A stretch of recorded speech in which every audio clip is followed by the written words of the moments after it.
Si vous êtes passionné de jardinage et de calendrier, cela ne vous a pas échappé, c'est aujourd'hui la Sainte-Catherine, le jour où tout arbre est supposé prendre racine, selon le proverbe.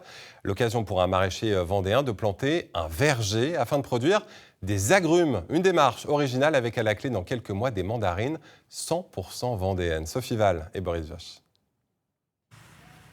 Alors donc là on a deux yuzu, ici on est sur une variété de mandarine qu'on appelle Changsha. Et puis encore plus intéressant en termes de fruits à consommer, ce sont les satsuma. Dans cette pépinière, Mathieu Ouvrard chouchoute une collection d'agrumes méconnus. On a vraiment une chair orangée et on n'a vraiment pas de pépins du tout. Et c'est vraiment très très bon.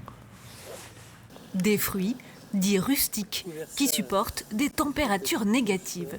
Donc en fait, ce sont des variétés qui sont originaires des montagnes du Japon, raison pour laquelle elles sont assez résistantes au froid. Les premiers clients à qui on en a parlé nous ont un petit peu pris pour des fous, quoi. Et aujourd'hui, effectivement, il y a un engouement sur les agrumes rustiques parce qu'au bout de 10 ans, effectivement, les gens ont compris que c'était possible.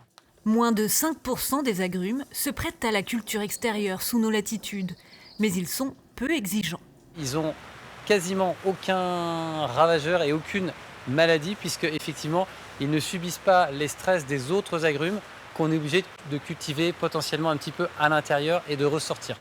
Des qualités qui ont même poussé ce maraîcher à faire le pari d'un verger d'agrumes. Parmi ses fruitiers, il vient d'en planter 80. Et même si la production n'est pas encore au rendez-vous, elle intéresse déjà de premiers revendeurs comme ce commercial. Et donc voilà, donc un exemple de mandarine qui arrive à maturité. Marc Lepelletier s'est lancé il y a un peu plus d'1 an et c'est un pionnier en Vendée. Et quand j'ai repris ce verger, ça a fait tilt où je me suis dit, tiens, il y a peut-être un coup à jouer pour diversifier. Le verger était déjà diversifié, mais je voulais le diversifier encore davantage et avoir un côté innovant, expérimental. C'est très intéressant puisque nous, dans l'ADN même de l'enseigne, on ne va pas s'approvisionner à plus de 100 km de rayon des points de vente. Il faut creuser l'histoire absolument, quoi.